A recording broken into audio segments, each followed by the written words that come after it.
Good afternoon and welcome back to Planet Doug Behind the Scenes. And this is a behind the scenes episode for Thursday, May 22nd. And it's 3 o'clock in the afternoon. And this might be a bit of a surprise because I'm not actually in Sumatra anymore. I was in Sumatra yesterday morning, but I woke up in the morning and I spent the day traveling from Tanjung Balai back to Kuala Lumpur. And of course I did that because my visa was expiring. You get a 30-day visa on arrival for Indonesia, and then you can extend it by another 30 days, and I did that, and then it was counting down. I think today, the 22nd, would have been, or tomorrow, the 23rd, would have been the final day of my visa, so I had no choice. I had to leave the country. There was no option to extend it. And I went through a usual whirlwind of plans, trying to figure out exactly how to deal with this, what to do, what I want to do in the near future. And then by the time the dust settled, I found myself coming back to Malaysia and coming back to Kuala Lumpur. So I'm here inside a hotel room in Kuala Lumpur, back at the J Hostel Masjid India. I've been staying here almost all the time. I've been in KL lately because they just have the best price, the best value if you want a private single room. I just haven't been able to find. Unless you want to go down to a dormitory room, you can get something cheaper, but for a private room, this is as cheap as it gets, and it's a good value. So back here at the J Hostel, and I took the ferry back. So mainly in this video, what I want to do is tell the story of taking the ferry back to Malaysia, because I didn't record any of it. I've gone on that ferry quite a few times, and I've recorded it a few times in different ways. And I didn't feel like I needed to do it again. Though once the trip was over, I wish I had recorded it, even though I was doing the same boat trip. New things happen all the time, and there's an interesting world to record. But in the morning, I set off without my GoPro running, and then I just thought, let's just leave it alone for today, and I won't inflict the world with yet another ferry video from Sumatra back to Malaysia. And I started off with the plan of actually going out into the real world to record this behind the scenes video. I was going to take a walk from here to Pudu, and in Pudu I was going to go to my favorite buffet restaurant, the Restaurant 68 Economy Rice. I was going to have lunch there, and I was going to walk there from here and then just talk on camera as I walk. But at the last minute, I changed my mind again and decided to record the story here in my room in comfort, sipping on a hot cup of instant coffee. Because I have noticed if I go out walking and I try to tell a story from yesterday while I'm walking, I end up getting distracted by what's going on around me, and it kind of ends up being a bit of a jumble. So I thought I would just tell the story sitting here in front of the camera, as I often do. So how did this go? I did have an adventure. I've had a lot of adventures lately involving misunderstandings on my part, as it turns out, and on the part of people in Indonesia. There's been some confusion in my life lately, just little things, nothing big, typical Planet Doug small adventures. So, for example, when I was in Sumatra getting ready to come here, I decided to do all my laundry. I normally do all my laundry by hand. I have my own portable bucket, and then I hand wash because I don't have a whole lot of clothing. But I'd gotten to the point where my sleeping sheet, this here, which I travel with all the time, it needed to be washed, and my towel needed to be washed, and my thick, long pants needed to be washed. Everything needed to be washed. And when you put all of that together, it's a lot to do by hand. And there happened to be a laundromat, a paid laundromat, like not coin operated, but you drop off your clothing. They do it for you, and then you just pay for it and get it back. And I don't normally do that because I don't have enough clothing to bother, or I'll just go to a laundromat, coin operated machines, but they don't have one of those in Tanjung Balai that I'm aware of. And this laundry place was just down the street from my hotel, so I thought, that's what I'll do. So I gathered up all of my clothing, And I kept one shirt that didn't need to be washed and one pair of shorts that didn't need to be washed. So I could wear those shorts and that shirt while all of my other clothing is getting washed. And that raises the problem, of course, like how long do you have to live without any other clothing? Because how long will it take them to get it back to you? But anyway, I did that. I packed up all of my clothing and had on my one pair of shorts and a shirt. Went down there, and there was the usual kind of a low-grade hysteria when I walked into the place because they're not used to dealing with a foreigner.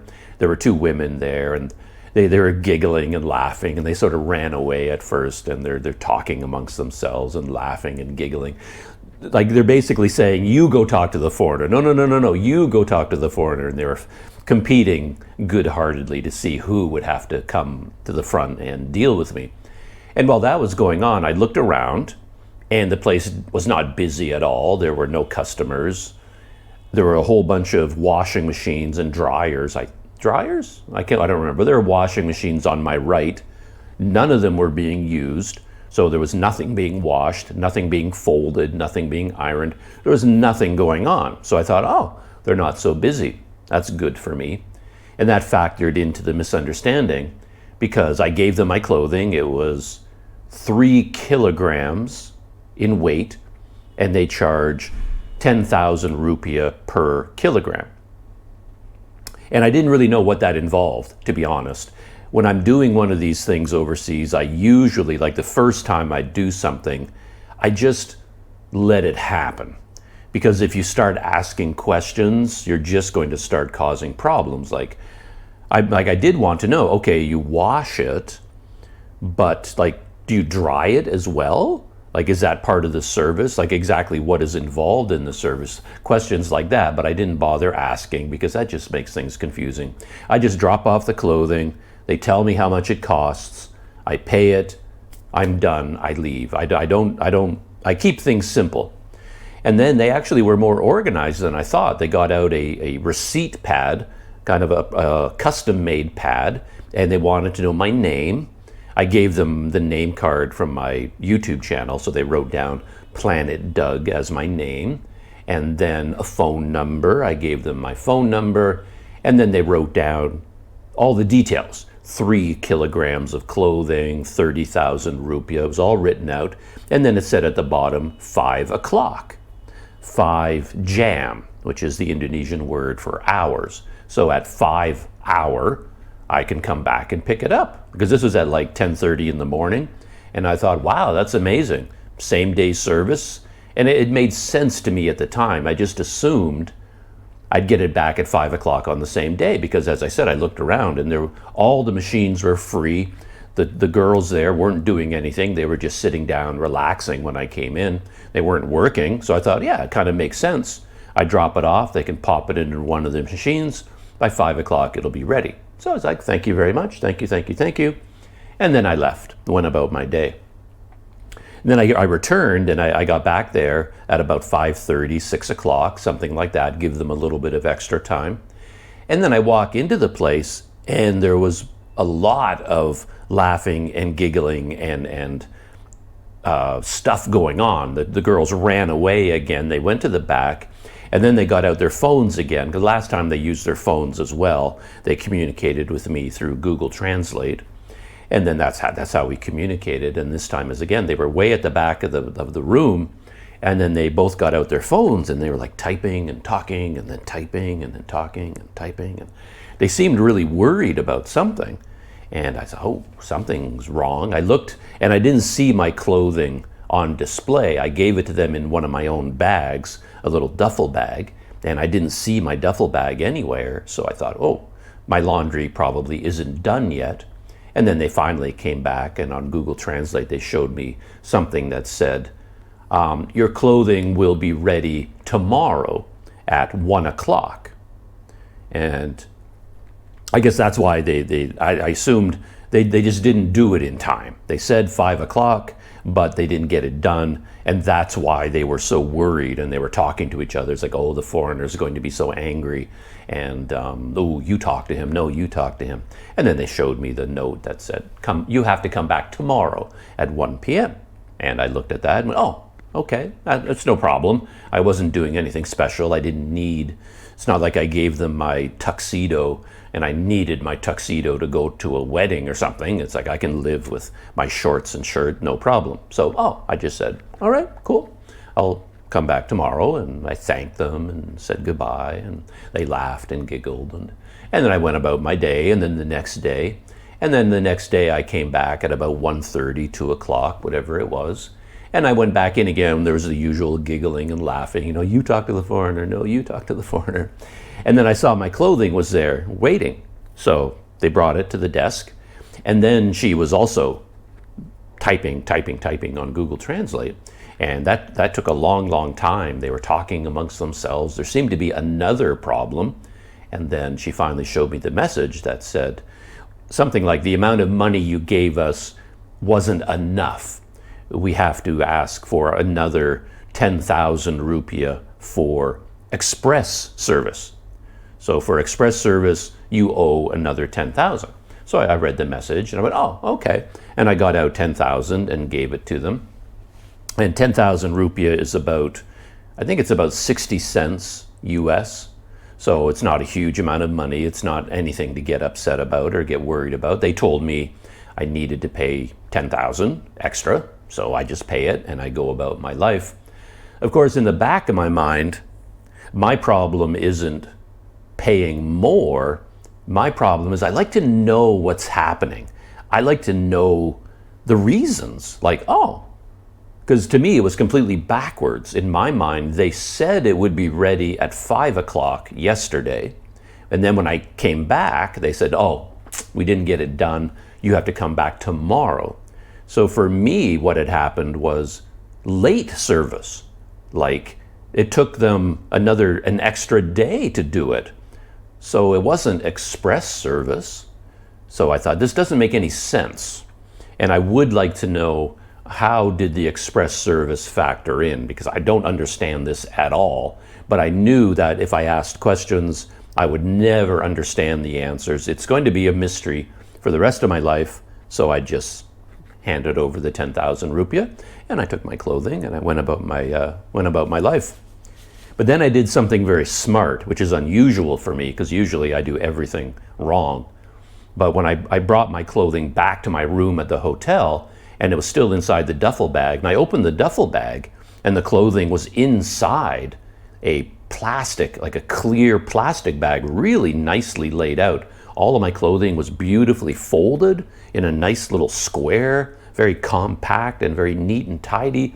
And then they put it in a plastic bag and folded it up almost like a Christmas present. And then they taped it closed. It was like a beautiful presentation. And I was like, wow, nice job. So then I just set it aside and I was just going to leave it there. And then who knows how long I was going to leave it there. I could easily have left it there all night, all day the next day, because I didn't need any of the clothing that was in it. And I thought I could just leave it in there, and I'd leave it in there for a day or 2 days, and then eventually I'll open it up and get my clothing out. But then I thought, no, that could be a problem. I didn't know why it could be a problem, but I thought I better open it.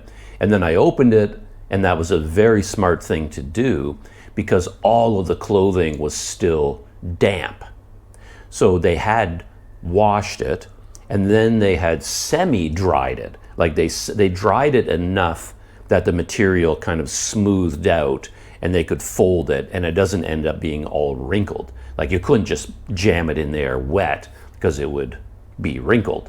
But no, it was all nicely smooth, everything was fine. But everything I touched, it was still very, very damp. And if you'd left it sealed in a plastic bag, that damp for like 1 or 2 days in that heat and humidity, it would start growing mold and fungus very, very quickly. So it was very smart on my part that I actually opened it up and I felt it. It's like, oh, this is all still quite wet. And then I took all the clothing out and I hung up everything, turned my room into a laundromat, and I hung everything up to dry. And then that turned out to be a very smart thing on my part, a rare moment of intelligence. But I was still wondering about this whole express service. Like, how does express service factor in? And I just thought, just chalk it up to cultural confusion, that within their office, they didn't know what they were doing, and someone had miscommunicated, and instead of, they were telling them, oh, we washed this guy's clothing 1 day late, they thought it was like 1 day extra express service or something. But then I happened to look at the receipt more carefully. I was looking at the receipt, and finally, after all this, I saw that underneath 5 o'clock, 5 jam, it gave a day. So they told me to come back on Sunday, 5 o'clock. I brought it in on a Friday, and then they told me on Friday, I thought, come back at 5 o'clock. So I thought I could pick it up on Friday at 5 o'clock, but they had told me I could come in and get it on Sunday at 5 o'clock. So when I showed up on Friday night, they were like, what? He wants his clothing right away, but we told him, come back on Sunday. It's like, oh, so he's upset or whatever. So then they told me, well, come back tomorrow, Saturday at 1 o'clock. And then they did it, and I picked it up Saturday, 1 o'clock. But now, because I got it at 1 o'clock on Saturday, instead of Sunday at 5 o'clock, that was express service. So the whole misunderstanding, everything I thought that they were making the mistake, I was the one who made the mistake. And I just didn't notice on the receipt that they wrote Sunday, 5 o'clock. They wrote it in Indonesian, of course, but there was all kinds of writing on the receipt. It was like a little novella. So the day, Sunday, was written in there, but I didn't even see it because it was mixed in with everything else. I focused on 5 because there was like a blank there, 5, and they wrote the number 5, jam. And I was, oh, pick it up at 5 o'clock. Anyway, I was the one who made the mistake, not them this time. And then the very next day, a similar thing happened because across the street from my hotel was a water purification center. And they have those big 20-liter jugs that they deliver to your house. And when it's empty, they deliver you a new bottle and take away the old one, right? People sign up for this service on a monthly basis. And I've stayed in this hotel a few times now, all of my trips to Tanjung Balai. And then I have I went over to them when I got back and I said, oh, can I get a jug, big bottle of water? And they grabbed one of the bottles that was lying around. They've got dozens of them piled up there. And they filled it up with water. I paid 4,000 rupiah for it. Very good deal for that much water. And they gave it to me. And I walk across the hotel and to the hotel, walk across the street to the hotel, put it in my room, and I've got 20 liters of water to drink as coffee. And when the bottle's empty, I take it across the street and they refill it. I pay 4,000 rupiah. And we've just been doing this. I've been doing this for months and months and months, all my time in Tanjung Balai. But after I left from the laundromat, I was walking back to my hotel and I passed by the water purification place and there was a new man there, a guy I'd never seen before. He saw me walking by and then he waved at me and shouted at me, kind of indicating, come, I have to tell you something. So I went over to him and he used Google Translate to tell me, oh, you have to return the water bottle. He said, the owner wants his bottle back, so you have to return it. And again, I was in another one of these situations where I didn't understand. It's like, the owner? Like, are you talking about the owner of the business? Because they're perfectly aware that I have this bottle. I've done this on other trips. I've been in Tanjung Balai before for 2 months, and then I use this bottle the entire time. And when I leave Tanjung Balai to come back to Malaysia, I return the bottle and I say, okay, I'm done with it now. Here's your bottle. That we've been doing that for a long time. So now this guy was saying, the owner wants his bottle, so you have to bring it back. And I didn't understand. And if we both spoke the same language fluently, I would say to him, like, why? What do you mean? Who's the owner? And I'd try to figure out what was going on. But of course, in this case, there's no way I could ask him, like, why and how and where and when and who. But I didn't. I just said, oh, okay. And luckily, I was leaving on the ferry 2 days later, so I didn't need any more water anyway. So I was going to return the bottle soon no matter what. So I thought, oh, that's fine. So I went back to the hotel, and then I took all the water, the remaining water that was in my 20 liter, and I filled up all my other water bottles. I had a bunch of empty bottles, my bike bottles, things like that, my kettle. I just basically filled up every container I had until the bottle was empty, and then I walked across the street. But by then, a new man was at the water purification center, a guy that I'm normally dealing with. So I'm going over there to return the bottle because somebody at the company told me I can't have it anymore. I have to return it. So I thought, okay, I'll do that. Now I walk across the street with it. I give it to the guy, and he starts filling it up for me because that's what normally happens. He thought I was there to get a refill. And now I'm explaining to him on Google Translate, like, no. I don't need it refilled. And I'm trying to tell him that someone here told me that the owner wants it back and I have to bring it back to you. I can't have it anymore. And I don't know why, but that's what you guys told me. That's why I'm returning it. And I was thinking now I would have to go to another water purification place because they won't let me take a bottle anymore for some reason. And I didn't understand what was going on, but that's what they told me. So now I'm showing this guy the message, and he's looking at me. He has no idea what I'm talking about, and he starts filling up the bottle again. It's like, oh, you want... Like, no. Someone here told me that I had, and you can go around and around and around. He told me that. No one is ever going to figure out what's going on. And eventually I just had to tell him, no, I don't want any more water. You don't have to refill it. You can keep it. I'm bringing it back. And then just kind of walk away. And he's confused. I'm confused. Neither of us has any idea what is going on. And then that was the end of that story. And again, this is like a daily occurrence when you're overseas. And yeah, it's just what my whole life is made up of. And the reason I told those stories is because it's leading up to my trip to come back here, because I also needed to book a ferry ticket. And I'm my own worst enemy here because I started off with the idea that, well, I'm going back to Malaysia again, and I'm always worried about immigration, and going through the Port Dickson ferry terminal again, I thought I might be setting off warnings, like red flags. So I thought, this time I should fly. And I actually made up my mind to fly out of Medan, and then I can go through the airport. And I thought it'd be kind of cool to do that because I know in the airport, they have a new system in Kuala Lumpur where you can use an auto gate. You don't even have to go to an immigration officer. You self-check yourself into the country by scanning your passport. And if the computer decides you're okay, then you don't even get a stamp in your passport. And I like that idea because my passport is running out of pages.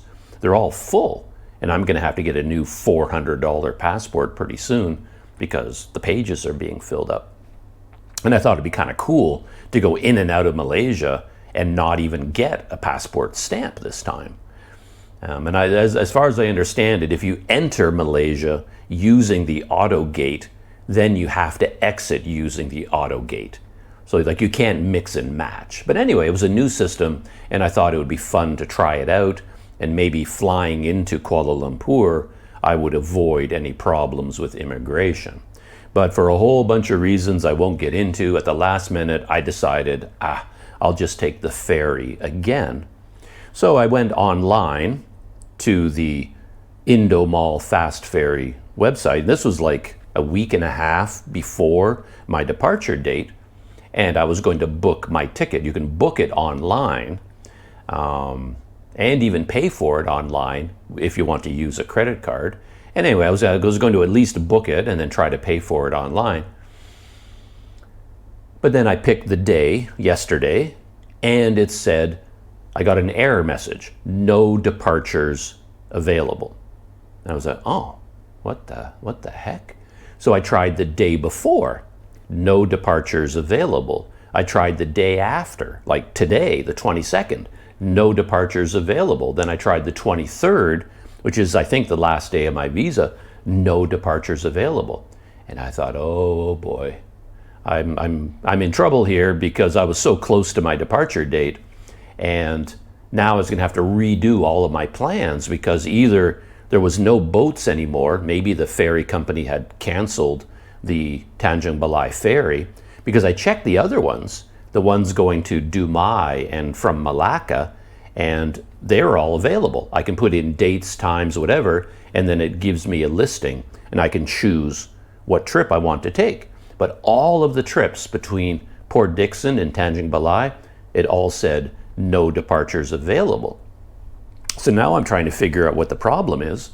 And then I pick a date in like next month, in June, like weeks and weeks and weeks from now. It's like there's no way that ferry can be sold out that far in advance, but it said no departures available. So I chose a date in August. Then in September, October, November, December, I checked dates for all of 2025, and it just said no departures available.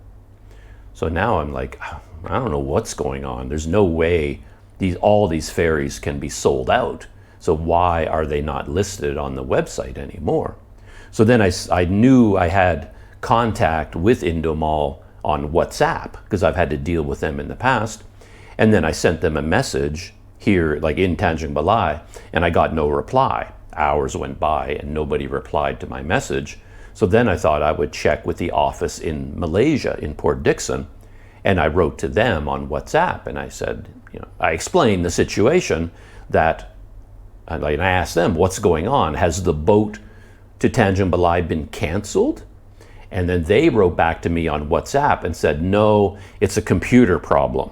For some reason, the Tanjung Balai Port Dickson ticketing system is down. There's a glitch, there's a problem in the system. All the other ferry routes, they're working normally, but Tanjung Balai, you can't book online. So we don't know what's going on. And they said, you have to communicate directly with the office in Tanjung Balai. You can't do it on the website right now. So I was like, okay. So there are boats, there probably are seats available, I just can't do it online.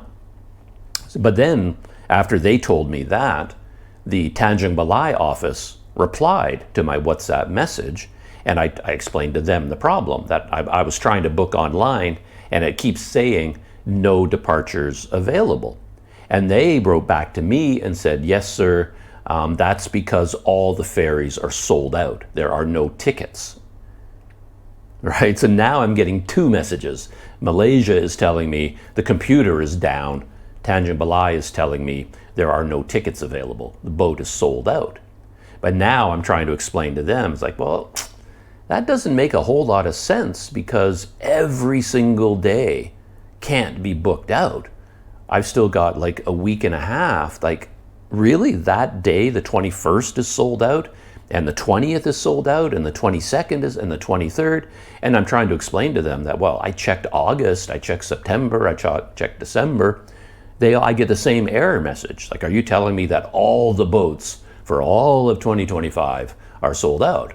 And it's like, yes, sir, there's no tickets available. And I was like, oh, for Pete's sake. And I'm trying to explain to them, well, I talked to the office in Malaysia, and they told me that the computer is down. Anyway, we're going around and around and around, and I'm not making any progress. And then I finally wrote back to them and said, well,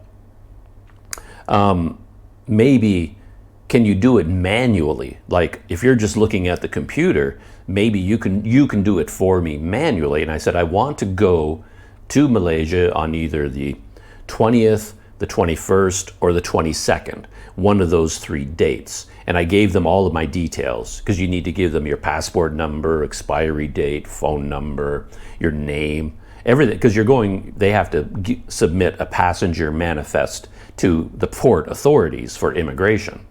For shipping and all that kind of stuff. So everything has to be perfect, has to match. Everything on the ticket has to match your passport. You give them a photocopy of your passport. So I uploaded all of that to WhatsApp with all of my information and said, here's my information.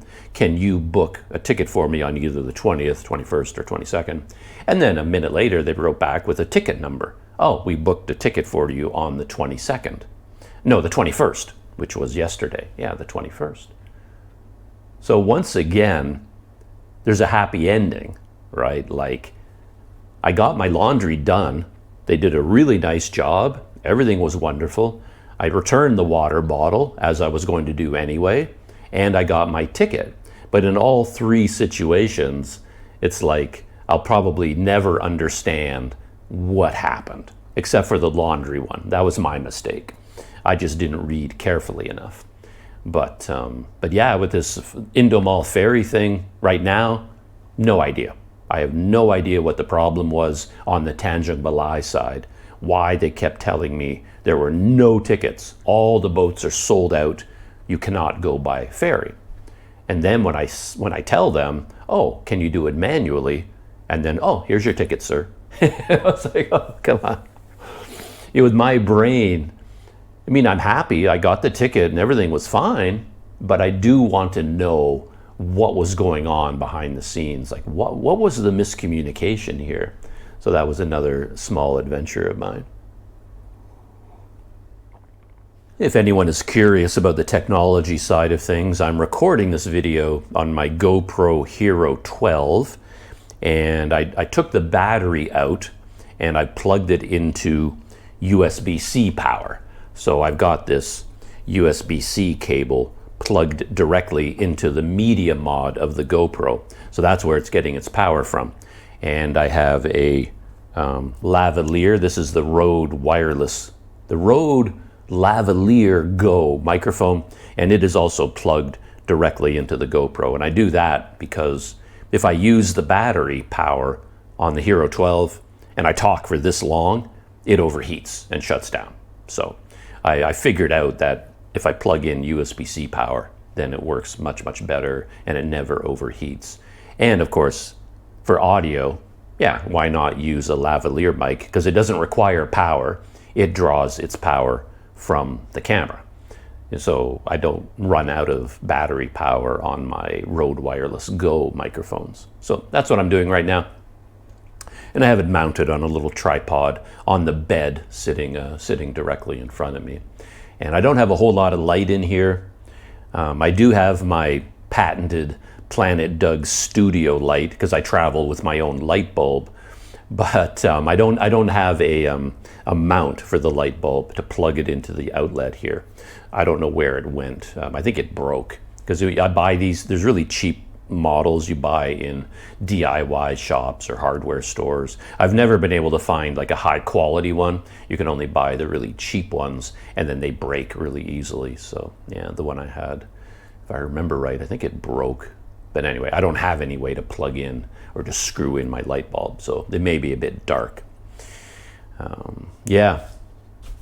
And speaking of technology, when I was in Tanjung Balai, I shot some videos while I was cycling around on my bike, exploring Tanjung Balai, as I like to do.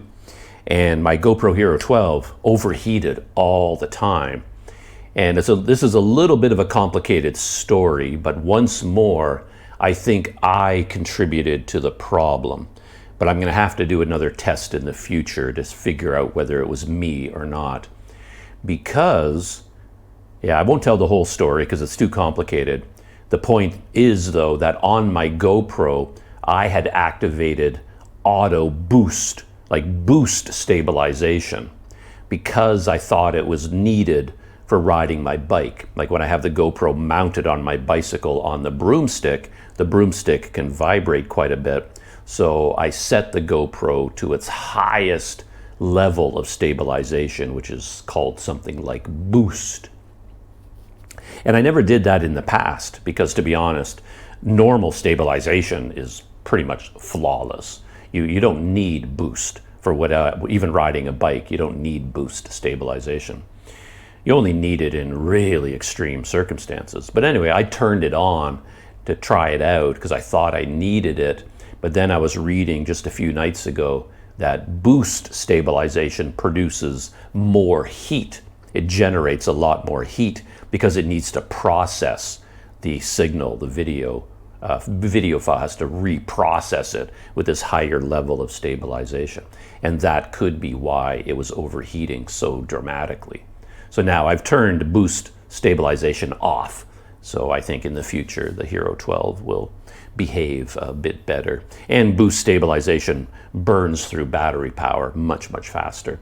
Because I noticed when I was in Tanjung Balai, I seemed to be changing batteries a lot more often than was normal. And I thought, wow, battery life is not good on this camera. But I think it was me being a dummy, and that I had turned on boost, and it turned out that was probably causing the problem. So I had my ticket, and then I had to I had booked my ticket, but then I wanted to pay for it. I didn't pay for it online with a credit card because I couldn't, because they just booked it for me online, but I still hadn't paid for it. So then I rode my bike to the Indo Mall office, paid in cash, and then I upgraded to VIP. And I think the way it worked out was, actually I'm not really sure. The ticket itself, I think, was 650,000 rupiah. And if you bear with me for just a second, I can tell you how much that is in other currencies. That's 170 ringgit, or $40 US. So $40 US, one way, Tanjung Balai to Port Dickson. And that is a 6-hour ferry trip. So it's a pretty good deal. And it depends how you add these things up, but it is cheaper than flying, because, I mean, you can find cheaper flights online, but that's usually the base fare. Like you could fly from Medan to Kuala Lumpur. The base fare on Air Asia can be as low as 132 ringgit, I checked, but it could be as much as 150 or 250. But then that's the base fare. By the time you add all of the taxes and the fees and everything else, it can end up being like double the cost of this. So the ferry is still cheaper, and luggage is much cheaper on the ferry. It was 4,000 rupiah per kilogram. So that's 25 cents US per kilogram when you check in a bag.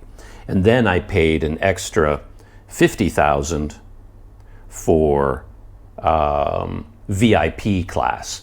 The regular class, I think, is 650, and then an extra 50,000 gets you VIP seating, which is a really good deal. It's more comfortable up there, and that's $3 US. So $40 for the one-way ticket, $3 for VIP, and then 25 cents per kilogram of luggage. And then, of course, you've got to get to the dock. You got to pay for transportation to the dock, and then you've got to you land in Port Dickson on the boat, and then you've got to somehow get from Port Dickson to wherever you want to go. So you got to factor that in, and it takes longer than flying. I mean, the flight is less than an hour, but the ferry ride is 6 hours, I believe. Did I say 6 or 5? I think it's 6. It took 6 hours. So for me, when I took the trip yesterday, it was about 14 hours door to door. So when I left from my hotel in Tanjung Balai to when I arrived here, it was about 14 and a half hour journey. So it was a pretty long day, but it worked out really, really well. So going all the way back to the beginning, if you want to hear the whole story, the ferry left at 7 a.m. and it's like an international flight, and they tell you have to be there 2 hours early. So I planned to be at the dock at 5 a.m. and then it would take like an hour if I have to get a becak, because early in the morning there's not much transportation. My hotel is kind of out in the countryside a little bit. There's not a lot of traffic there in the early hours of the morning. So quite often I have to go out onto the street, and I might have to wait 20 minutes, half an hour before a becak goes by and I can wave it down. So I have to factor all that in. So I would want to leave at the latest. I was hoping to be out on the street at like 3:45, or like leave my hotel room at 3:45, and then I'll be out on the street waiting for a becak at 4 a.m. and then that would give me an hour to get from my hotel to the ferry dock, to arrive there at 5, which means the way I work, I like to go very slow. I like to wake up and have a cup of coffee and relax and kind of be leisurely. So if I'm leaving my hotel room at 3:45, I want to wake up at 2, even 1:30. So I set my alarm to 2 a.m. and then I would get up at 2. I've got like an hour and 45 minutes to shower, pack, have a cup of coffee, make sure I've got all my papers, everything's ready, and then head off to the dock. So since I know I'm waking up at 2 in the morning for a long day, I go to bed really, really early. And it was a disaster. The last time I did this, I had such bad luck because I planned on going to bed at like 5 in the afternoon. I was going to be ready to go to sleep at 5 p.m. and then I could sleep until midnight or sleep until 1 in the morning. And that happened to be the night in Tanjung Balai when there was a huge neighborhood karaoke party right across the street, and they set up these massive walls of speakers and just blast the entire world with this like deafening wall of sound. And my hotel room has a door and a window right onto the street. So all of that sound came right into my room. So sleep was totally impossible. And so that turned out to be a very difficult trip. I couldn't sleep. I was worried it would happen again with my luck, but when I got ready this time, and I did go to bed at 6, I turned off the light and put in earplugs, and I went to bed at 6, hoping to get like 5 or 6 hours of sleep before waking up at 2, and there was no karaoke party. So there was a lot of traffic noise. And there's so many scooters go by my hotel, and they have these young guys where they take the muffler off their scooter or their motorbike so it's as loud as possible. And just the noise from the scooters and the motorbikes can be deafening in my room, and I deal with that with earplugs, and I kind of get used to it. So I got a very good night of sleep. Woke up out of sleep at 2. Normally the alarm doesn't wake me up because I wake up before the alarm goes off, but this time my alarm went off and I was still totally sound asleep at 2 a.m. I kind of came out of sleep like, what's going on? And it took me a long time to even realize that my alarm was going off. I could barely hear it because of my earplugs. But I pulled out an earplug and I finally became conscious. It was like, oh yeah, I'm going to Malaysia today. I got to get up. That's my alarm. And then I got some good sleep. And then things got better and better. It took me longer to pack up and get ready than I anticipated. So instead of leaving my room at 3:45, I was leaving my room at like 4:15. And I thought, I'm already half an hour behind schedule. And if it takes me a half an hour to get a bay check, I'm like, I'm running late. So I leave my room at about 4:15 in the morning, and I've got the key. I want to drop it off at the front desk.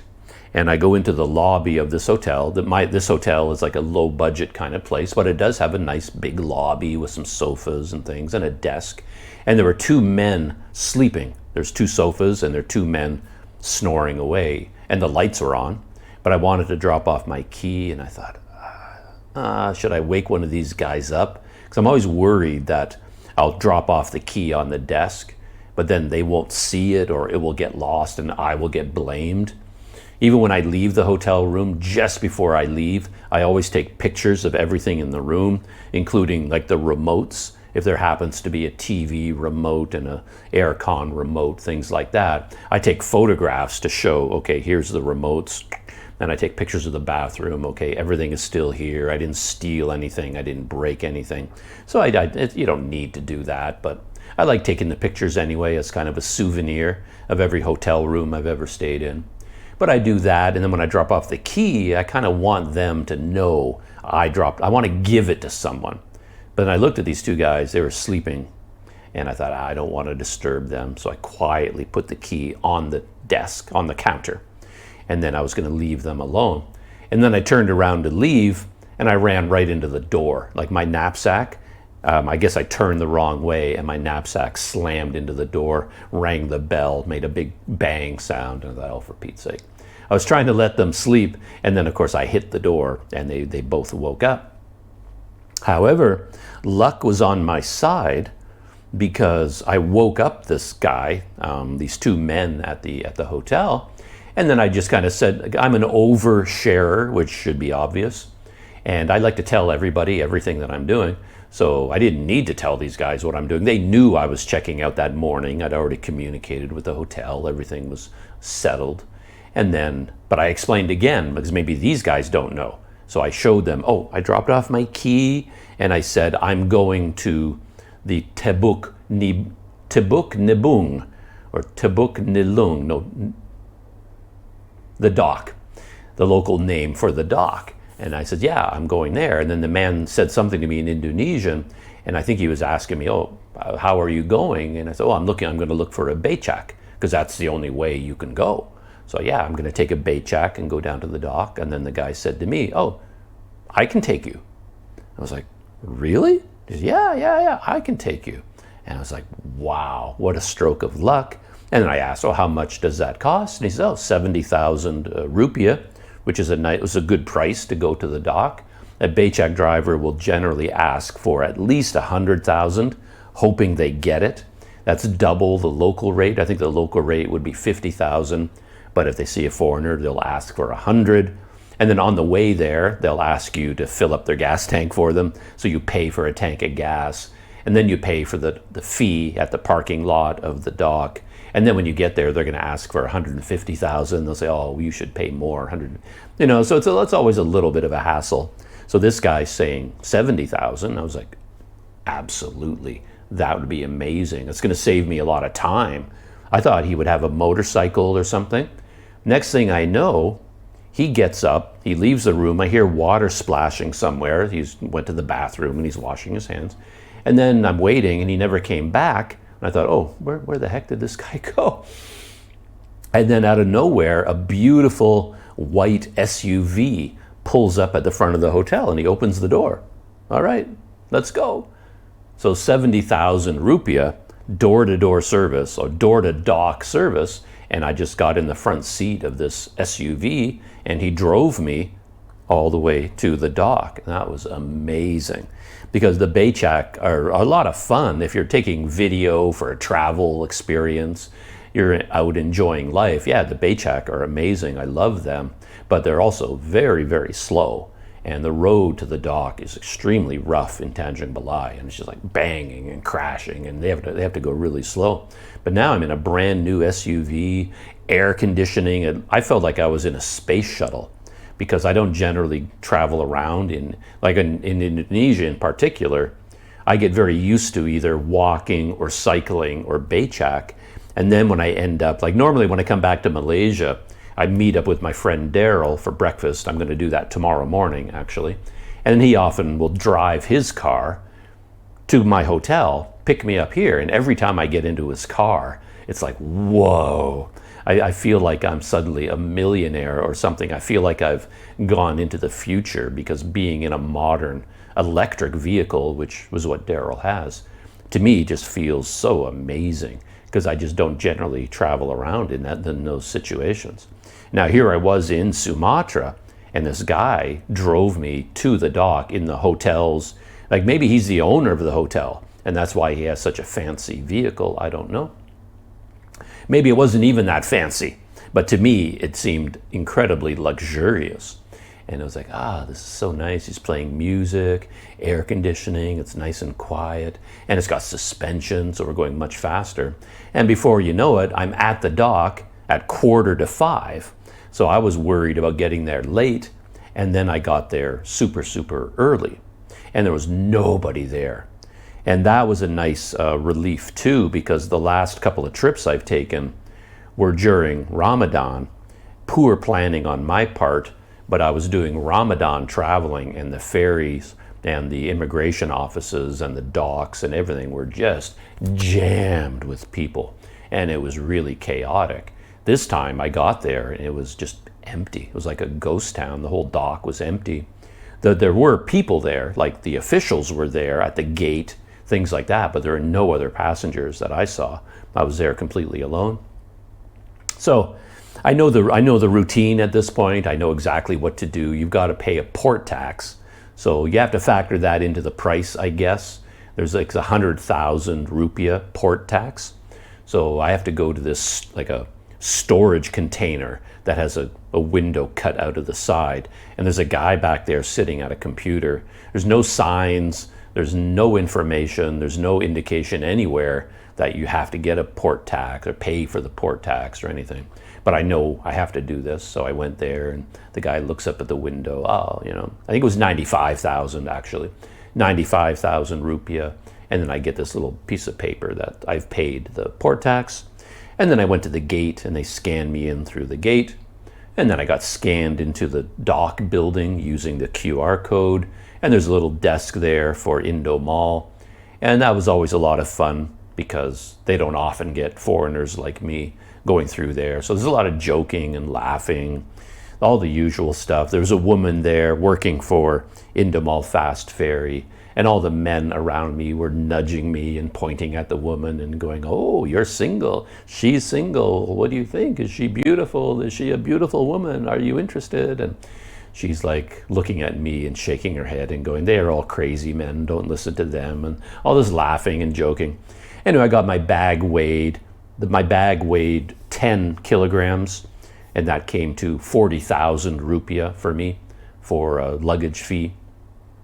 And then I went through the check-in procedure for the fast ferry. And again, I was the only person there.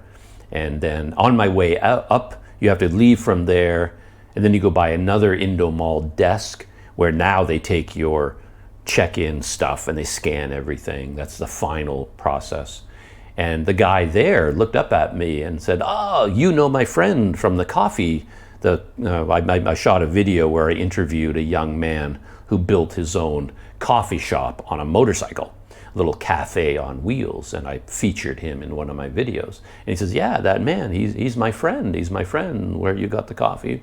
So I chatted with him for a while, and then I went upstairs, and immigration wasn't even open yet, but they have a waiting area there, and they looked at me. He says, no, we're not open yet. Just go wait for a while." And yeah, I was the only person in the waiting room for a long time, just sitting there. I still had internet access, so I was sending messages to friends of mine, communicating with people. And at that point, I still didn't know if I was going to stay in Port Dickson or whether I was going to come to Kuala Lumpur, because my idea at that point was just to get back to Malaysia and then just turn around and go straight back to Sumatra, because I'm not quite done with Sumatra yet, believe it or not.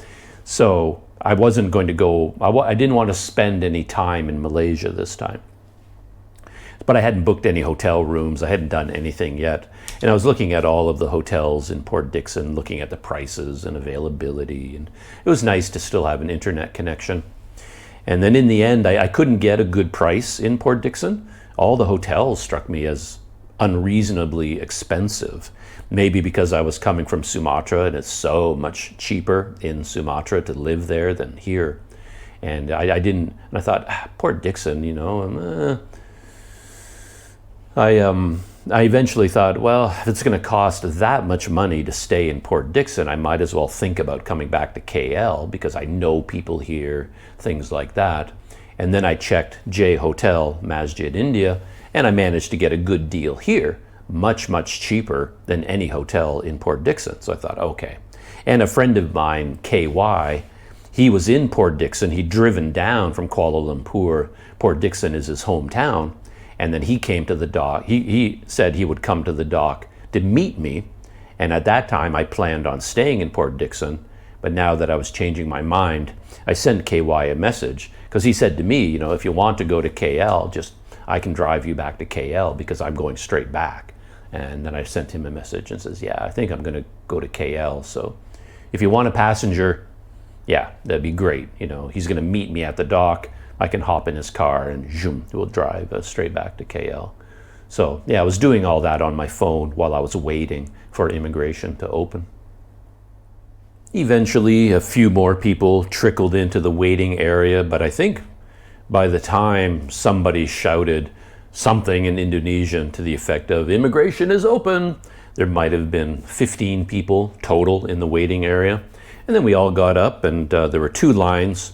They separate women from men in the lineup at immigration there, and a lot of people get yelled at. They're pretty serious about procedure.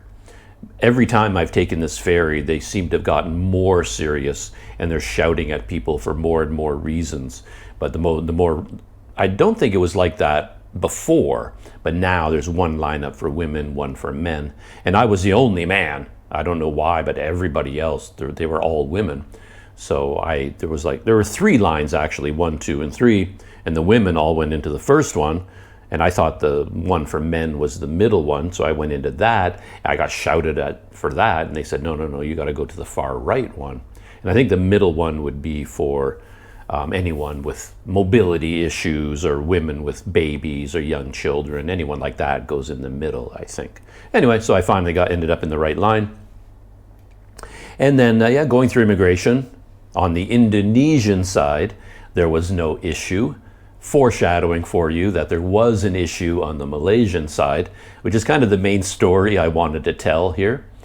But on the Indonesian side, everything was fine. I've been in and out of there a lot, but as long as the dates line up, they don't seem to worry about it. It's like, oh, you've been in Indonesia 10 times in the last 3 years. They're like, yeah, that's fine. As long as you keep paying for the visas, come on in, sort of thing. As long as you haven't overstayed. And I had my visa extension, but that was all on their computer record.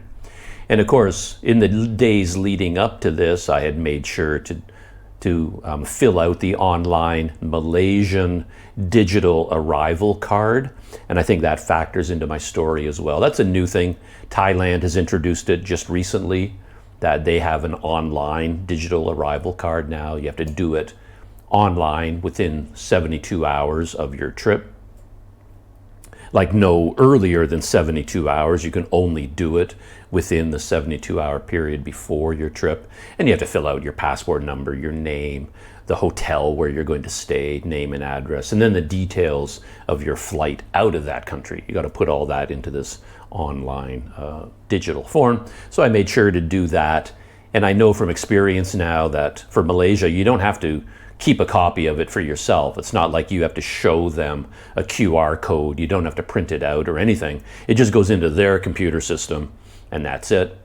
And then for my Indonesian visa, I had gotten a visa extension, and I had made sure to download a copy of that document.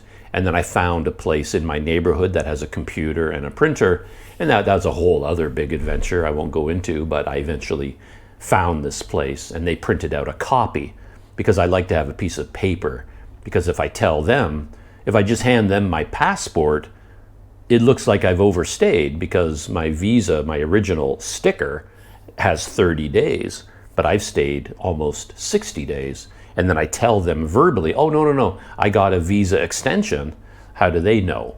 So anyway, I like to have a piece of paper. So I did print out the PDF of my visa extension, and I handed it to the guy with my passport, but he just kind of waved it off. He says, no, we don't need that. It's all in the computer. So, okay.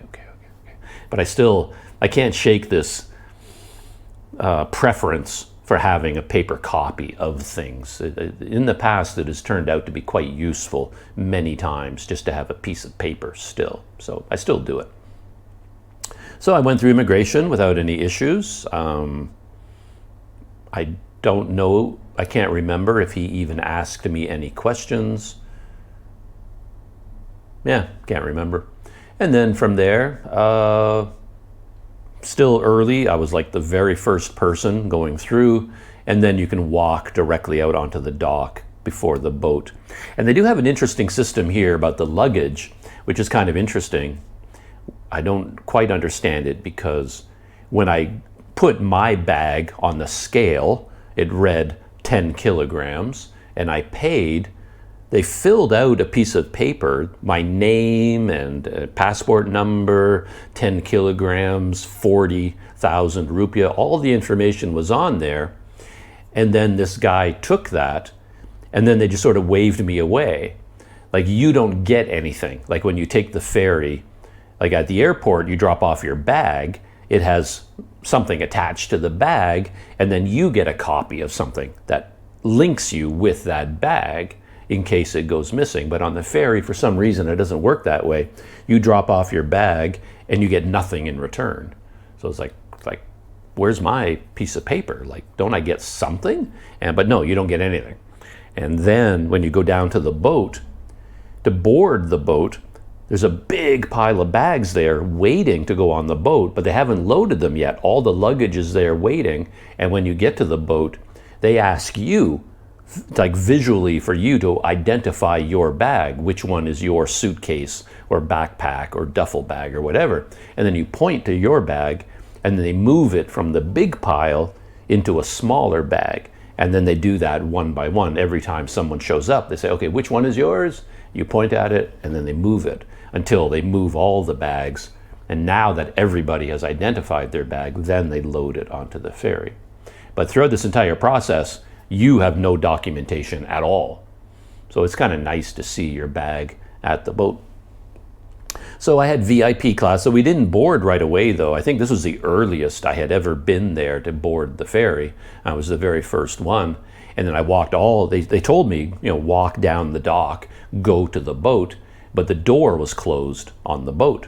It was the Indomall Regal. And that seems to be the standard one doing this route, Tanjung Balai to Port Dickson now. I like the other one better that I used to take.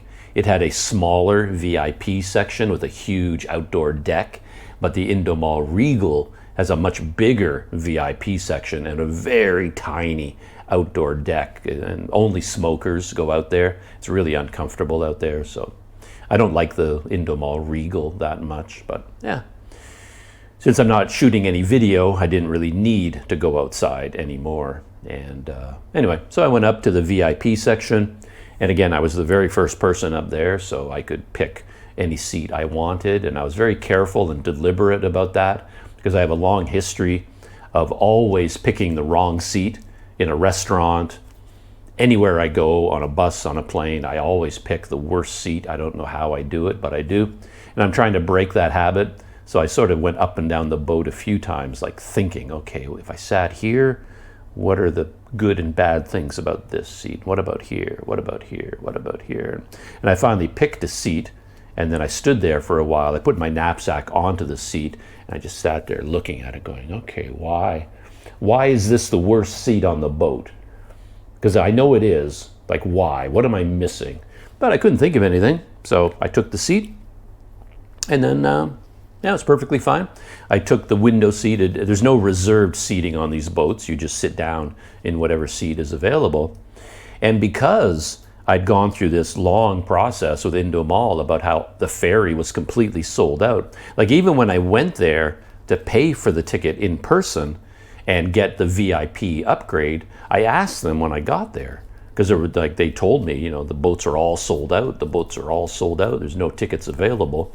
And then they gave me a ticket. So I was confused about that, and then I asked them when I was there, so is the boat completely full? Like, is the seat, like, how did I end up getting a ticket? It must have been like just some random thing somebody canceled at the last minute. Maybe I got lucky. And I asked them directly, so is the boat completely sold out?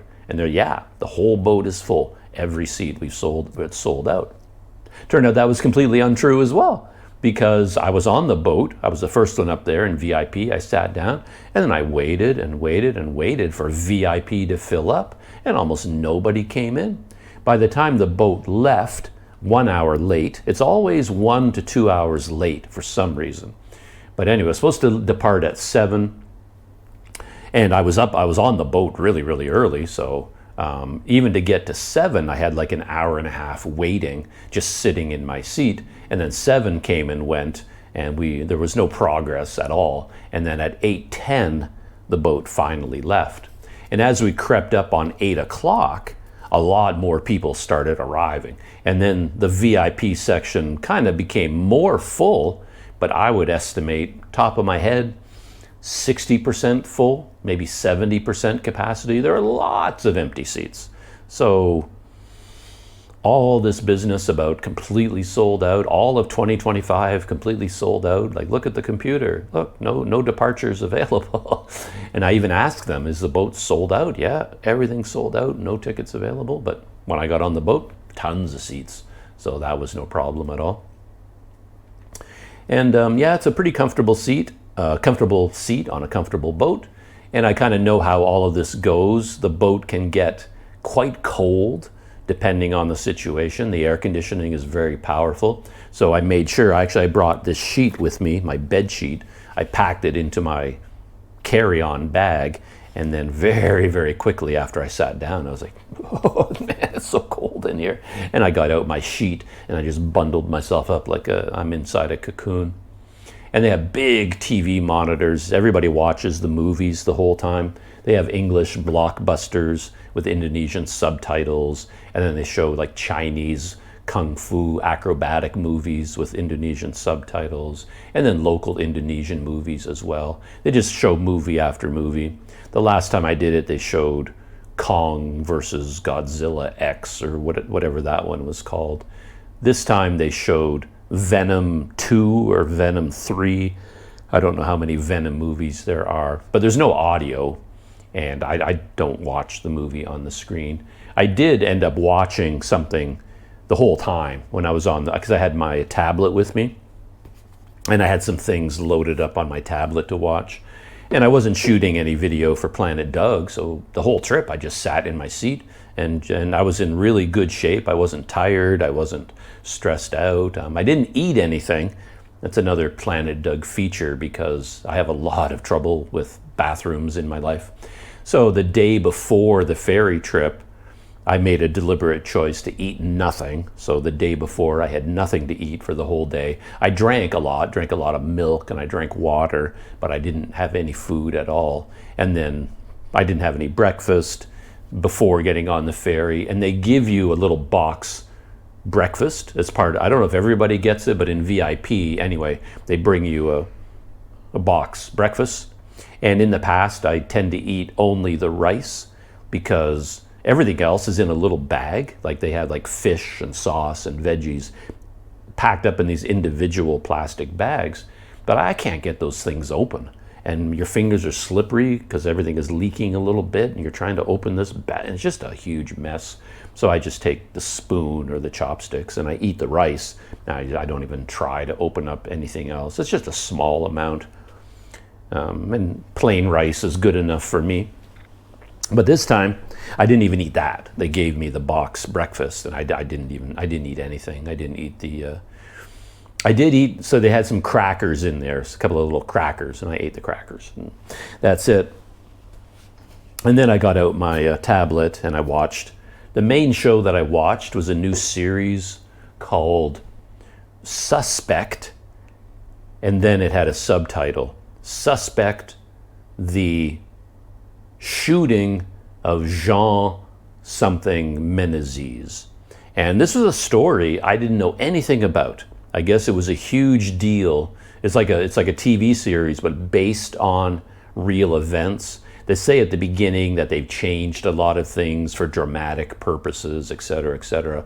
But overall, it's based on a real event. I guess in London in 2005, there were 2 sets of suicide bombers in the subway system and on a bus. I guess on July 5th, 2005, there were like 4 bombs went off, suicide bombers, and killed a lot of people and injured a lot of people. And then a couple of weeks later, 5 more suicide bombers tried to set off a bomb, but they didn't go off fully. The detonators went off, but the main explosive, for whatever reason, so far the show has never explained why they didn't go off, but they didn't go off. And then the police and all the secret services in London and in the UK had to find these attempted suicide bombers. So it was basically a TV show about this. But apparently, while the police were trying to find the failed suicide bombers, they killed an innocent man.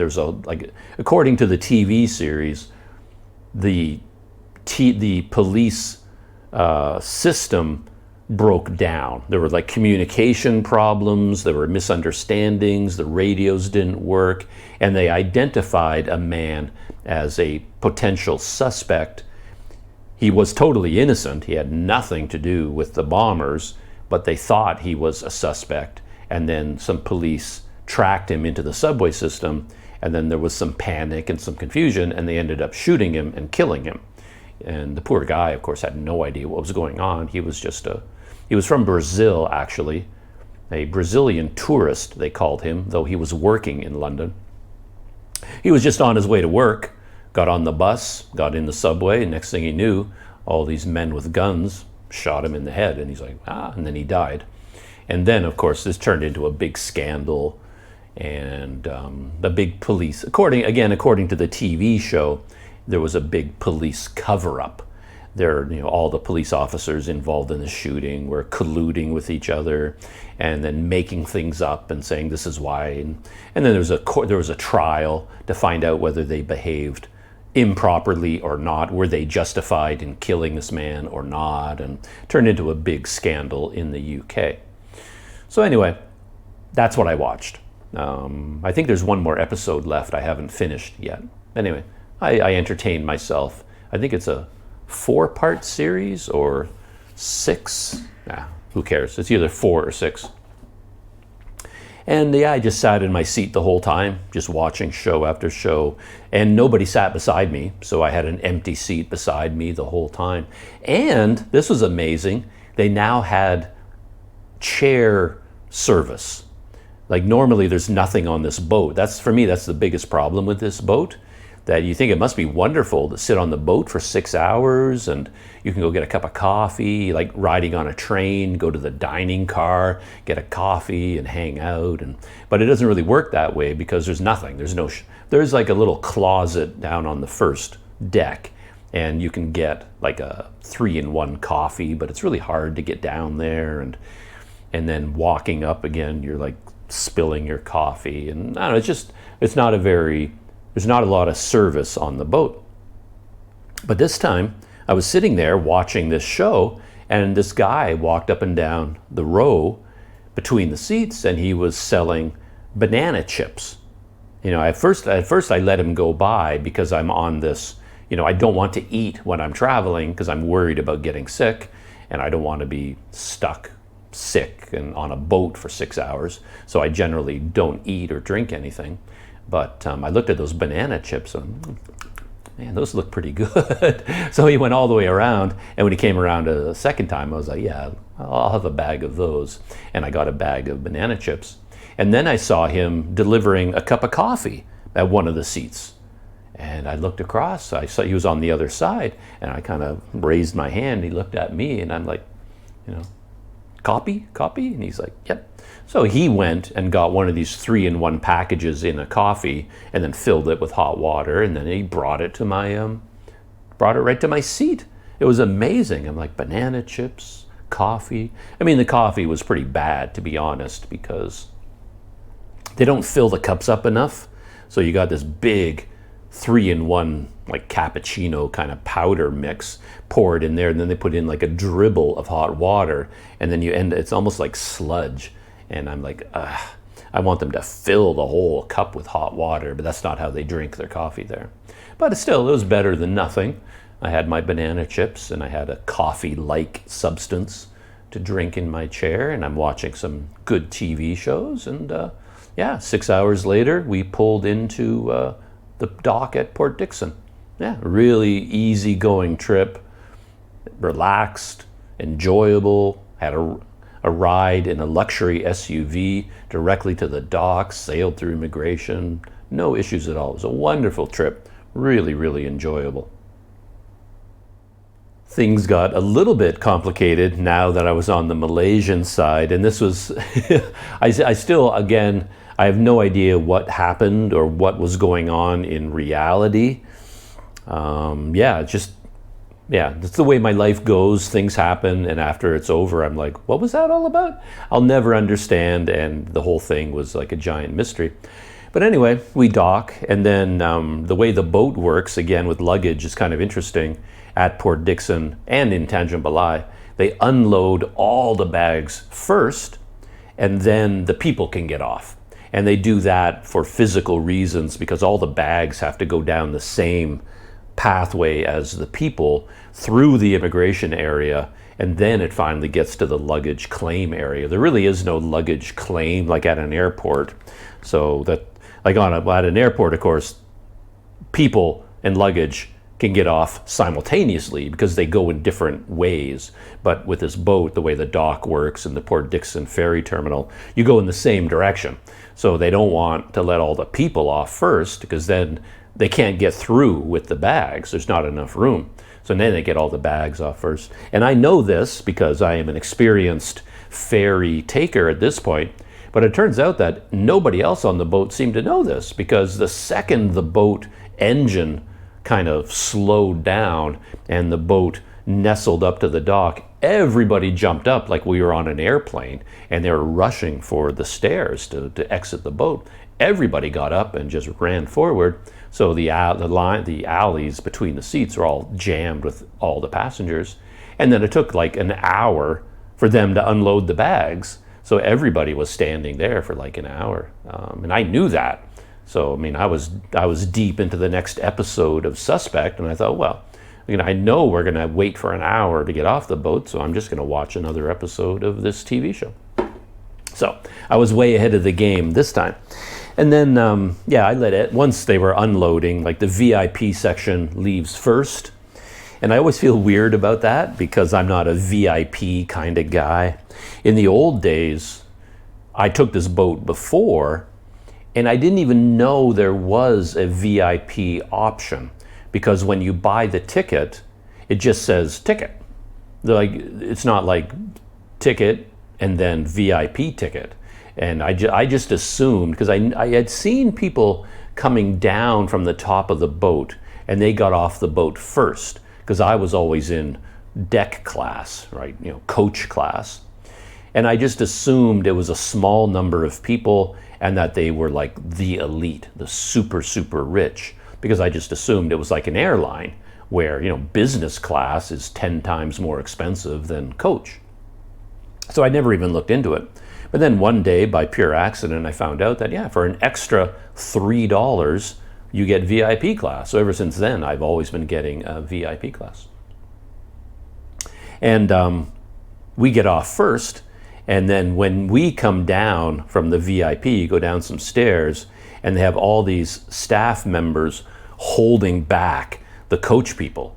So they're all standing up as well. They're all waiting to get off the boat, but they have to stand there with the door. They're like standing right in front of the door, but there's all these barriers holding them back and the staff holding them back, so all of us VIP people can go off first. And I'm always the last person because I wait until everybody gets out of VIP, and then I join the end of the line. So I'm the last person, and then they let everybody else go. So the coach class people are all like thundering behind me. And then things have gotten a little bit weird the last 2 or 3 times I've done this trip. I can't remember the first time it happened or how long ago it was, but there's a lot of Indonesians getting off the boat. It's a vast majority are Indonesians, and they're all either working in Malaysia or related to people who are working in Malaysia.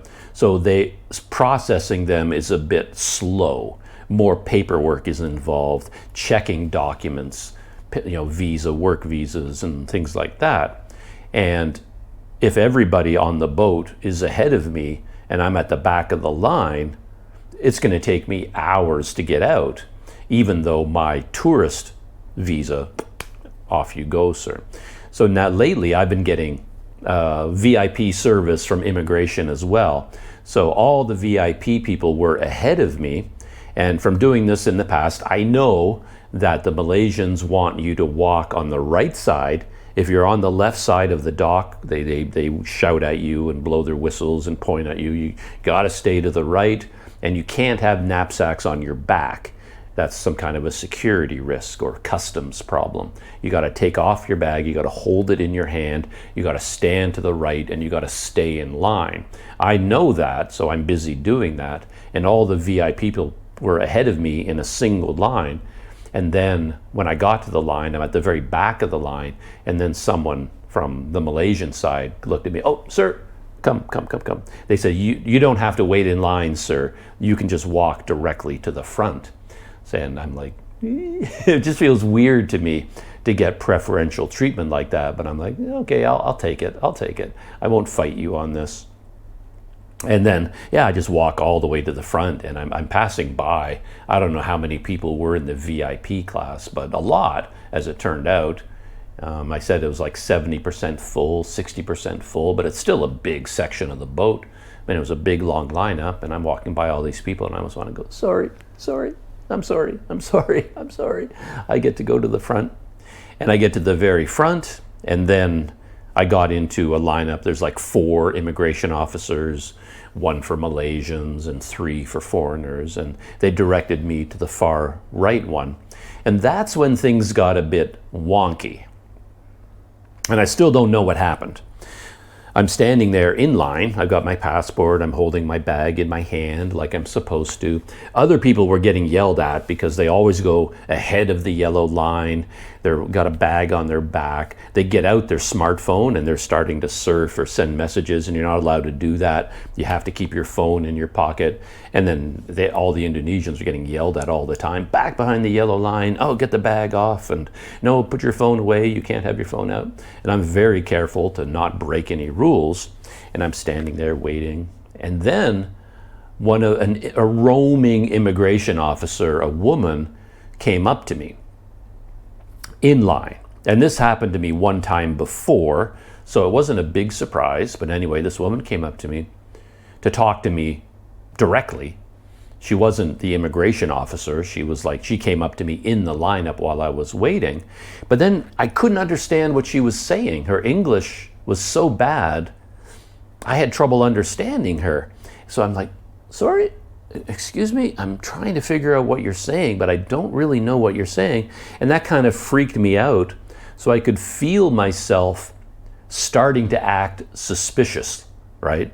And when you're dealing with a police officer or a soldier or an immigration officer, the last thing you want to happen is to be sweating and your hands shaking and you're looking around, looking confused, because then they think, oh, what's wrong with this guy? And then they're going to start investigating you.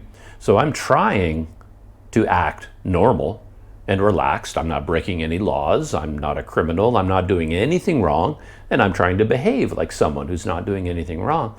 But now I've got this woman in a uniform talking to me, and I don't know what she's saying. So I'm like, and it kind of freaked me out.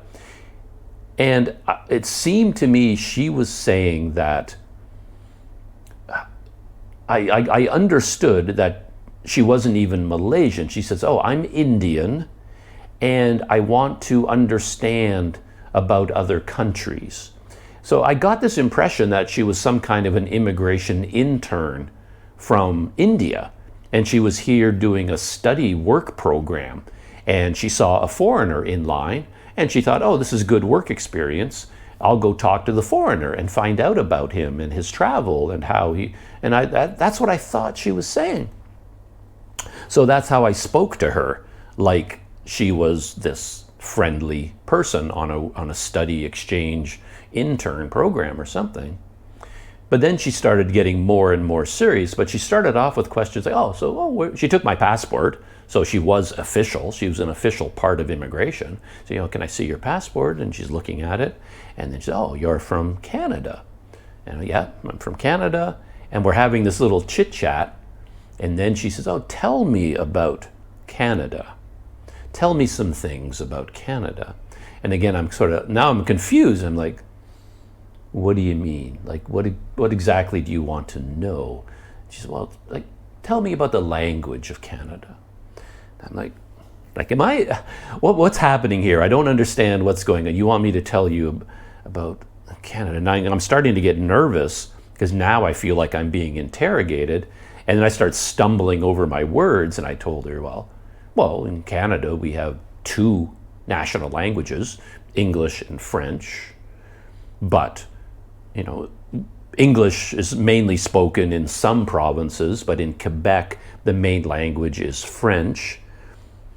But in school, we all study both languages. I come from the English part, but I had to study French in school. Anyway, I'm like going way into the weeds, and then she's looking at me, and I could feel like I was saying too much, like I was babbling. And I'm like, okay, Doug, I'm thinking mentally, shut up, shut up, shut up. You're behaving abnormally. She's going to get suspicious. So stop talking. And then I stop. And then she was again talking about India. And I'm like, are we just chatting here? I don't know what's going on. And then I said to her, oh, I've been to India. That was my first trip overseas. And she's like, oh, that's interesting. Like, where did you go in India? Were you here or there? And oh, no, it was a student exchange program. We went to Rajasthan. And she's like, oh, Jaipur, the Pink Palace. And then like, it was just so weird. I didn't know whether I was chatting with her out of friendliness or whether this was all a giant test to trip me up. And then they're going to ban me from coming into Malaysia. Because then she suddenly got very, very serious and was interrogating me about where I was and where I was going, what I'm going to do in Malaysia, how long I'm going to stay, and where are you going after Malaysia? And I didn't know what the right answers were. So we kept going back and forth from a casual conversation to a serious immigration interrogation. And I didn't know what the right answers were. Like, what should I be saying? And I'm telling her the truth, but at the same time, my life is so irregular that the truth is sort of, I make it up as I go along. So like if she asks me a question about, okay, where are you going next? I don't actually know. Like for all I know, I could end up going to Vietnam. I could end up going back to Sumatra again, but I don't know what it is she wants to hear. Anyway, I really felt like I was a criminal being interrogated now and that I was giving all the wrong answers. And then eventually she gave me my passport back. It was quite a long conversation. And then people ahead of me were like moving ahead of me in line because people were being processed, but she was still standing beside me. And now there was this big gap in the lineup, and I knew I had to close up the gap because the Malaysians yell at you if you leave a gap in the lineup. But if I start moving forward in the line, now I'm like walking away from her. And the police don't like it when you walk away. Like if I'm being interrogated, I can't just walk away from this woman. So like, am I supposed to move forward or am I supposed to stand? Like I didn't know what was going on. Anyway, eventually she let me go. She walked away. I'm moving ahead in the lineup. And then she was standing on the other side of all three lineups. And then I hear her shouting at me. I hear shouting and I look, I was like, oh, you're shouting at me? Okay, like what? And then she said, well, if you go to Sumatra, like if you return to Indonesia, how are you going to go? And again, I couldn't understand what she was saying because her English wasn't that clear. Her accent was hard for me to understand. And I had to shout at her a couple of times to like, what? What do you mean? She's shouting at me. And then finally I understood she's asking me, how would I go back? Will I go back by ferry? Or am I going to fly? And then I'm thinking, well, this must be a trick question. Like, what does she want to hear? And in fact, I was planning on flying, just to do something different. I thought, oh, this time when I go back, I think I'll fly to Medan and take the train to Tanjung Balai, get my bicycle, and then finally do some bike touring on Sumatra. So I shouted back at her, I'm thinking about flying back. To Medan. Like this time I told her, I'm shouting over these three lines, yeah, I'm thinking about flying, just to do something different. I thought this time instead of taking the boat, because I've done the boat a few times, I think I'll fly. It'll be more interesting to fly to Medan and then it'll be a new experience. I'm desperately trying to act innocent. And then she's like, oh, okay. And then I finally get to the immigration guy, the official guy, and he takes my passport and he's looking at my online records and he's asking me all these questions. Where have you been? Where are you going? What are your plans? How long are you going to stay? And he says, oh, you were here back in January, and why were you here then? And why did you do this? And he was really interrogating me hard. And then while I was talking with him, now the Indian woman came into the immigration booth and starts whispering in the ear of this guy, like telling him things about me. And I'm like, oh man, I am in serious trouble here. I don't know what's going on. And then she looks at me and says, sir, you are going to get an email from immigration. So we will send you an email.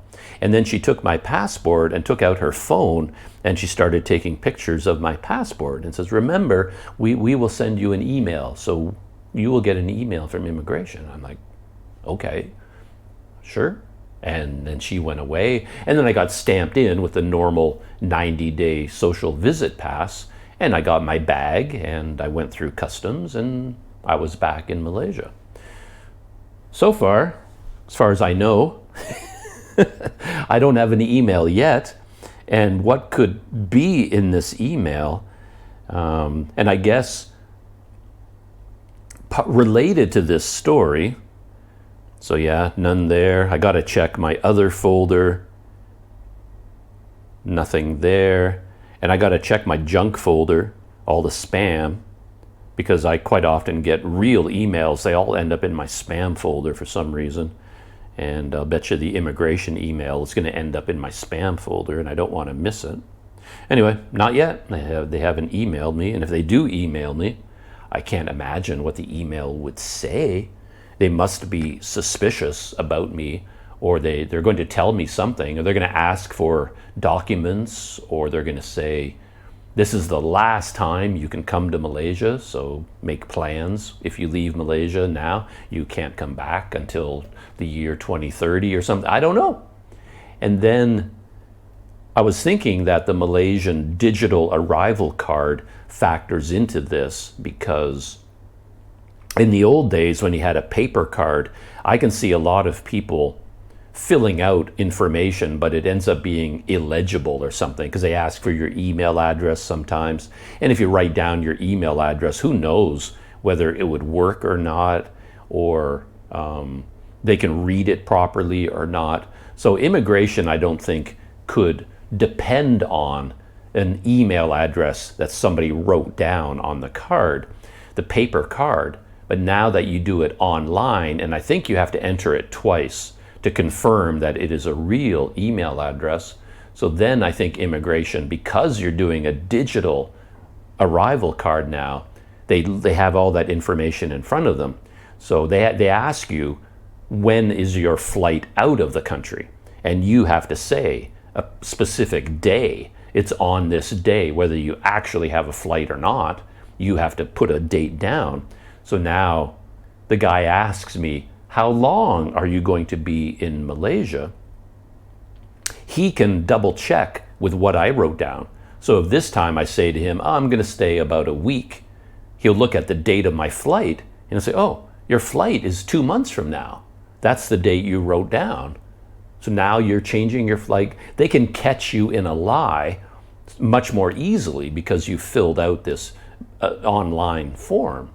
And the same thing with an email address. They can use it now to communicate with you because they have more confidence that it's a real functioning email address and they have the details correct.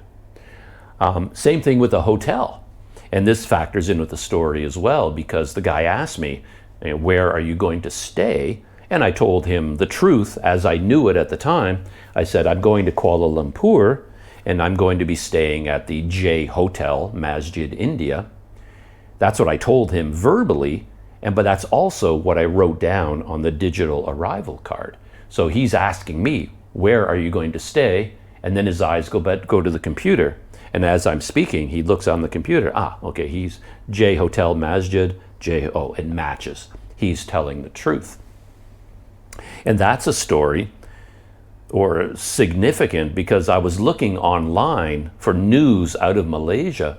And just in the last few days, I saw a whole series of articles about kind of a crackdown on illegal immigration. And there was article after article after article saying 50 people from Bangladesh were held at the airport and denied entry into Malaysia. In the next article, 72 foreigners denied entry into Malaysia being held at the airport. I think I saw 3 separate articles about large numbers of people just being denied entry into Malaysia. So there seems to be some kind of a crackdown going on.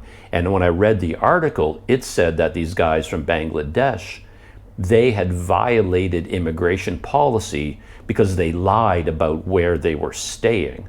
So on the immigration arrival card, they wrote down something like a hotel name or something.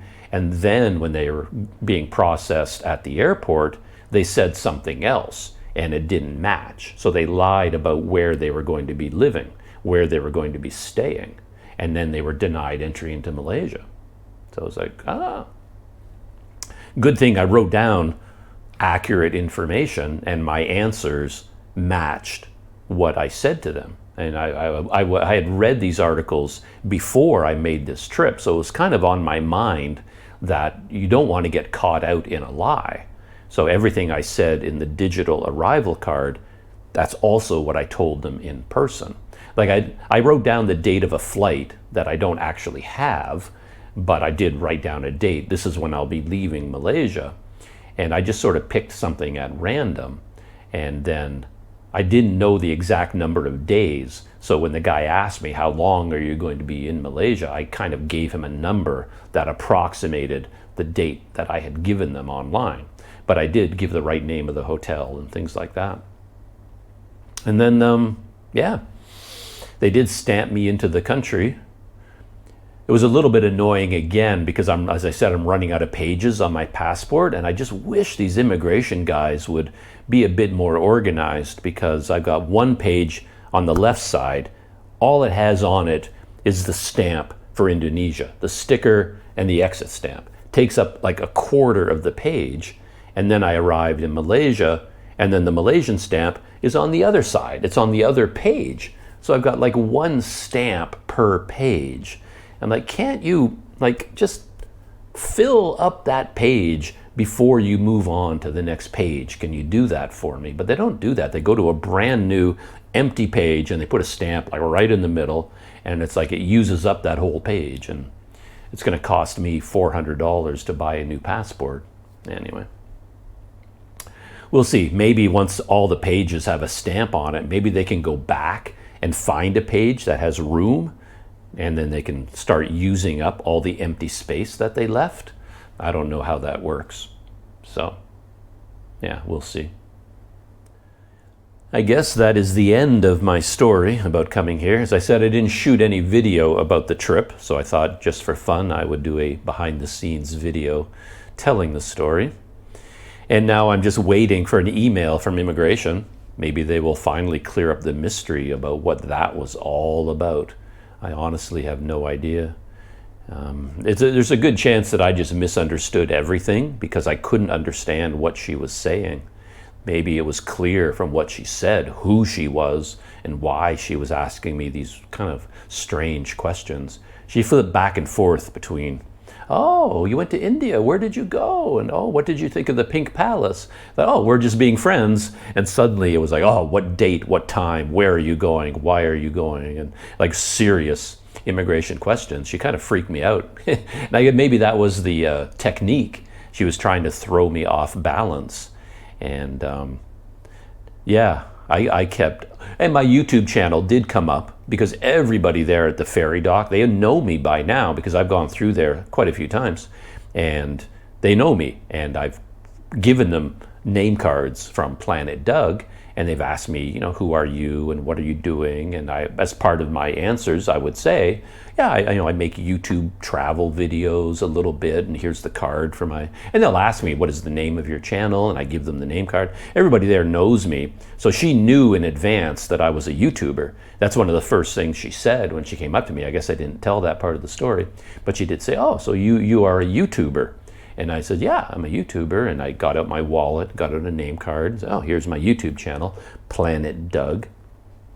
And she took the card, and I don't know whether she's going to look at maybe she wants to look at it and see, oh, he's not lying. Because from immigration's point of view, They just want to know whether you're doing anything illegal. Are you who you say you are? They want to find out, okay, you are a tourist on a tourist visa, so are you working or not? They're just trying to figure out, okay, do you have some sort of an illegal job in Sumatra or in Malaysia? And then once they find out, well, no, you don't have a job, then that should be the end of that discussion. And the other side is, well, are you carrying anything in your bags that isn't allowed? Any illegal stuff in your bags? And they can open my bags and take a look. So to me, it seems like should be a little bit of a simple process where like you're trying to figure out whether I'm a tourist or not, or whether I'm working or not. There's my YouTube channel. You can look at all the videos I shot in Sumatra, not that many of them, but there they are. And you can see how I spend my time, and you can just dive as deep as you want into my life. You're not going to find anything. And then you want to tear into my bags, have at it, tear them open, go look for whatever you want. There's nothing illegal in any of my bags either.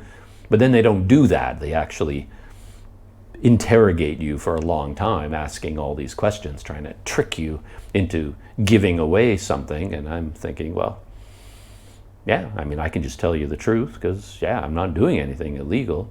I'm doing something weird, I'll grant you that. Very few people would go back and forth from Sumatra to Malaysia as many times as I have.